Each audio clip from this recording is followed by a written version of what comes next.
Hello, Om Shanti, good morning, नमस्ते सभी को।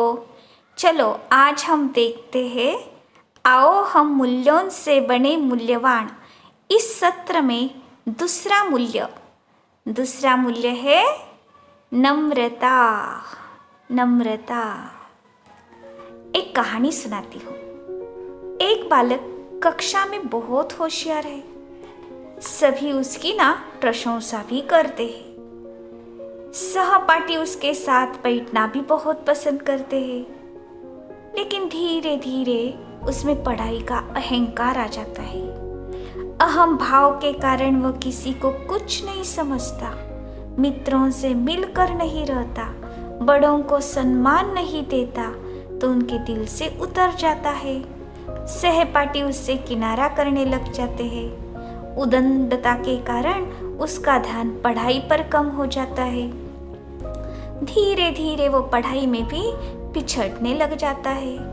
कोई उसे पसंद नहीं करता। इस कहानी से बताओ, आप सभी उसमें कौन से गुण का अभाव रहा जिसके कारण वो होशियार होते हुए भी उन्नति प्राप्त नहीं कर सका, किसी का दिल नहीं जीत सका? किस बात का अभाव होगा? कौन से गुण का? बरोबर, वह है नम्रता। महात्मा गांधी जी ने भी कहा है, जिसमें नम्रता नहीं होती वह विद्या का पूरा सदुपयोग नहीं कर सकता। संस्कृत में भी उक्ति है ना, विद्या ददति विनयम। मराठी में कहते हैं, विद्या विनयेन शोभते। विद्या से नम्रता आती है और नम्रता से ही विद्या बहुत शोभनीक होती है या शोभा बढ़ती है। अभी नम्रता का अर्थ क्या होगा? नम्रता क्या है? आप कहेंगे नम्रता का अर्थ तो स्वयं को कमजोर समझना। बिल्कुल नहीं। नम्रता का अर्थ ये नहीं है कि हम स्वयं को कमजोर समझें। नम्रता का अर्थ यह नहीं है कि स्वयं के प्रति हीन भावना रखें। नम्रता का अर्थ यह भी नहीं है कि हम किसी से सदा प्रभावित हो जाए। नम्रता का अर्थ यह भी नहीं है कि हम किसी पर निर्भर रहे, हम निष्क्रिय बनकर रहे। या नम्रता का अर्थ यह भी नहीं है कि अन्य से सदा हम दबे हुए रहे। नहीं, नम्रता का सही अर्थ है अहंकार तथा दिखावे का अभाव हो। अहंकार थोड़ा भी क्यों न हो, मनुष्य को गिरावट, झगड़े और तबाही की ओर ले जाने वाला है। बहुत शालीन तरीके से दूसरे का पूर्ण सम्मान करते हुए हम आपसी व्यवहार में आए। आइंस्टाइन ने कहा है, अभिमान से देवता भी दानव बन जाते हैं और नम्रता से मानव भी देवता बन जाते हैं। नम्रता माना क्या है? नम्र व्यक्ति हम कैसे पहचाने? या नम्रता के लक्षण क्या है, पता है आप सभी को? तो पहला है पॉइंट, सोच समझ करके सही शब्दों का प्रयोग करना। नम्र व्यक्ति हमेशा ऐसे करेगा। दूसरी बात, स्वयं की भूलों को स्वीकार करना और क्षमा मांगना और क्षमा करना भी। अच्छी सलाह व सूचना को महत्व देना, आदर करना। छोटे से छोटा कार्य भी तत्परता से करना। ऐसे नहीं कि मैं ये हूँ, ऑफिसर हूँ, मैं कैसे इसको मदद करूँ, मैं कैसे बात रास्ते से निकालूं। नहीं, तत्परता से छोटे कार्य भी करना। दूसरों के साथ भी वैसा ही व्यवहार करना जैसा आप अपने साथ चाहते हैं। अपने से छोटों को, कम योग्य व्यक्तियों को सहयोग देके आगे बढ़ाना। नम्रता का अर्थ क्या है? नम्र, न प्लस मर। नम्र व्यक्ति सदा के लिए अमर हो जाता है। अमर बनना माना नम्र बनना। इतिहास में जिन महान व्यक्तियों के नाम है ना, वे बहुत विनम्र थे। नम्रता महान व्यक्तियों का मुख्य लक्षण है। रस्किन ने कहा है, मेरा विश्वास है कि वास्तविक महान पुरुष की पहली पहचान उसकी नम्रता है। आपको एक छोटा सा प्रसंग सुनाऊं। फ्रांस के राजा हेनरी चतुर्थ घोड़े पर सवार होकर जा रहे थे। मंत्री साथ में थे। एक साधारण व्यक्ति ने अपना हैट उतारकर अभिवादन किया, तो राजा ने भी ना अपना हैट उतारकर अभिवादन किया। मंत्री ने पूछा, महाराज, क्या यह उचित है कि एक राजा अपना हैट उतारकर किसी साधारण व्यक्ति का अभिवादन करे? राजा ने बहुत सुंदर जवाब दिया। राजा ने कहा, अगर मैं अभिवादन नहीं करता तो यह सिद्ध हो जाता कि फ्रांस के राजा में एक साधारण व्यक्ति जितनी भी सभ्यता नहीं है। झुकना ही झुकाना है। दूसरों को डरा धमका कर झुकाना ये दिव्यता नहीं है। जो व्यक्ति योग्य, कार्यकुशल, परिश्रमी और उद्यमी होते हुए भी दूसरों के आगे झुकता है, लोग उसके आगे स्वयं ही झुकते हैं। जैसे फलों से लदा वृक्ष झुक जाता है और सभी को प्रिय लगता है, वैसे ही जिस व्यक्ति में जितना अधिक गुण होते हैं वो उतना ही नम्र चित्त होता है। नम्रता की तुलना हम रुई से भी कर सकते हैं। जैसे रुई या स्पंज को यदि दोनों हथेलियों के बीच में दबाया जाए तो थोड़ी देर के बाद मुट्ठी खुलने पर दोबारा वैसे ही हो जाती है, अर्थात भारी दबाव का उस पर कोई असर नहीं होता। इसी तरह नम्र स्वभाव वाला व्यक्ति बाहरी दबावों के प्रभाव से मुक्त रहकर प्रत्येक परिस्थिति में बेहतर कार्य करता है।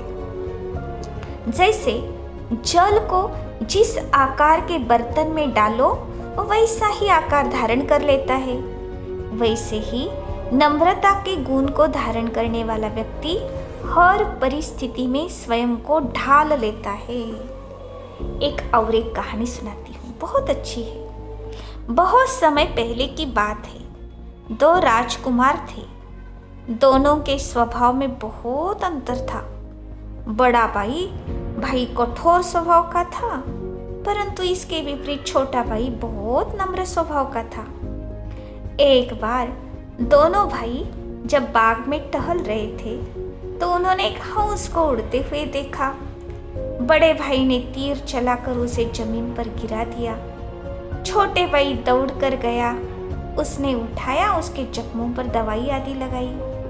बड़े भाई ने कहा कि यह हंस तो मेरा है, इसको मैंने गिराया है। छोटे भाई ने कहा, आपने तो इसे जख्मी कर दिया, मैंने दवाई लगाई है, मैं इसकी संभाल करूंगा, ये मेरा है। बात राजा के कानों में पड़ी। उन्होंने कहा कि इसका फैसला हंस करेगा। यह हंस जिसके पास जाएगा उसका हो जाएगा। दोनों भाई दूर दूर खड़े कर दिए। अब बच्चों बताओ, वह हंस किसके पास गया होगा? बोलो, किसके पास गया होगा? हाँ, हंस छोटे भाई की तरफ चला गया। राजा ने फैसला दिया, यह हंस छोटे राजकुमार का है। इस कहानी से हमें शिक्षा मिलती है कि गिराने वाले से उठाने वाला बड़ा होता है। अगर हम नम्र बनेंगे तो सब नमन करेंगे। मनुष्य तो क्या, पशु पक्षी भी हमारे मित्र बन जाएंगे। अभिमान मिथ्या है बच्चों, यह अज्ञानता का लक्षण है।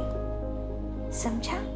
आयु, धन, पद, स्वास्थ्य, सौंदर्य इत्यादि का अभिमान स्वयं को देह निश्चय करने के कारण होता है। अभिमान अज्ञानता की निशानी है, क्योंकि ये सब प्राप्तियां विनाशी है।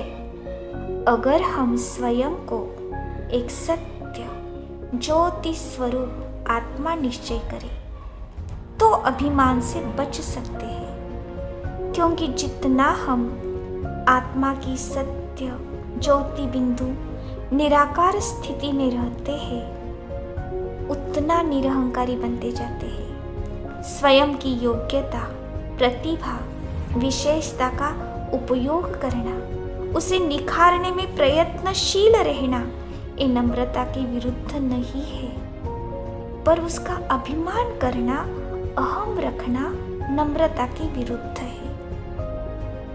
बड़ा बड़ाई ना करे, बड़ा ना बोल बोले, रही मन हीरा कब कहे, लाख टका मेरा लाल।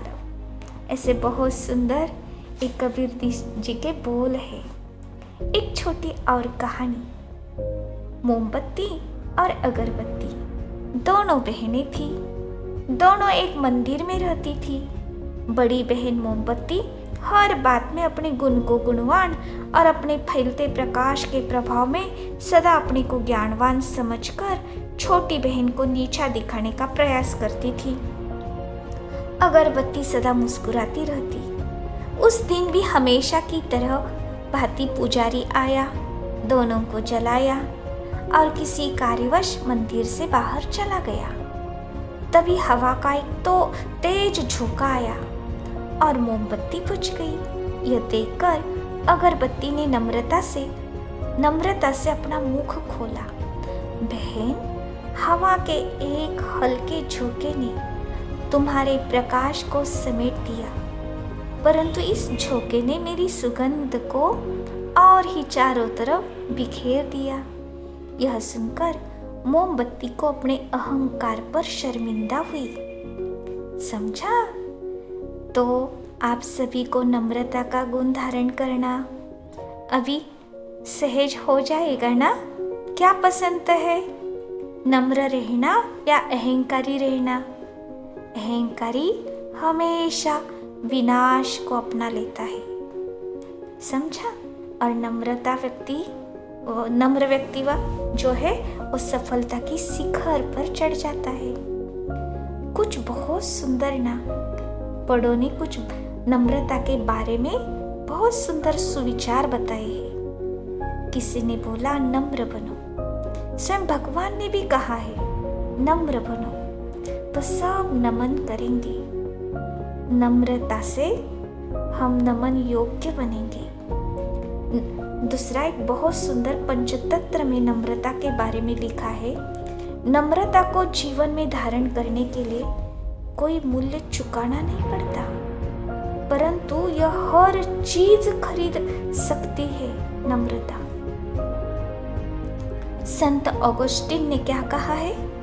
कोई मुझसे पूछे कि धर्म में सबसे पहले नंबर में क्या आता है, तो मेरा जवाब होगा कि धर्म में पहले, दूसरे और तीसरे नंबर पर एवं हर नंबर पर नम्रता ही आती है। समझा? तो इस सुंदर नम्रता के गुण को हम धारण कर मूल्यवान बने। बहुत सारे मूल्य हमारे पास आएंगे, सबके दिल की दुआएं लेंगे, परमात्मा के दुआओं के भी पात्र बनेंगे। लेकिन ये गुण हमारे में आएगा कैसे? उसके लिए हमें चाहिए पॉजिटिव थॉट्स।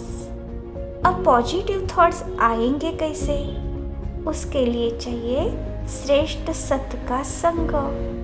तो श्रेष्ठ संग हम करें कैसे? तो उसके लिए स्वयं परमात्मा इस भूतल पर आकर एक बहुत सुंदर पाठशाला खोले है, सच्ची सच्ची गीता पाठशाला, या कहे एक यूनिवर्सिटी। सबके लिए यूनिवर्सिटी है, चाहे गरीब हो या साहूकार हो। यहाँ कोई भी भेदभाव नहीं, कोई जाति भेद नहीं, धर्म भेद नहीं, आयु भेद नहीं, लिंग भेद नहीं, गरीब साहूकार भेद नहीं। ये एक ऐसा विद्यालय है, ये स्वयं परमात्मा ने खोला है, जो बहुत बहुत नम्र है। आज इस धरती को पावन बनाने के लिए बच्चों में मूल्यों की धारणा करवाने के लिए इस सृष्टि पर आए हैं। वो है प्रजापिता ब्रह्मा कुमारी ईश्वरीय विश्वविद्यालय। इस विद्यालय में जो भी शिक्षा लेता है उसके जीवन में चमत्कारिक परिवर्तन हो जाता है। सचमुच अहंकारी व्यक्ति नम्र बन जाता है, सबके आदर योग्य बन जाता है। समझा? तो आप भी जरूर जाना, ये नम्रता का गुण आपके अंदर भी आ जाएगा, सचमुच आ जाएगा। आप मन में अगर ठान लेंगे मैं ऐसा बनूंगा, नम्रता धारण करूंगा, तो आपकी हिम्मत पर भगवान भी मदद करेगा। ओम शांति, ओम शांति, ओम शांति। कल हम देखेंगे फिर मूल्यों से बने मूल्यवान में तीसरा मूल्य कौन सा है। अच्छा लगा ना आज का मूल्य? तो रोज सुनना हो, आप जरूर मूल्यवान बन जाएंगे।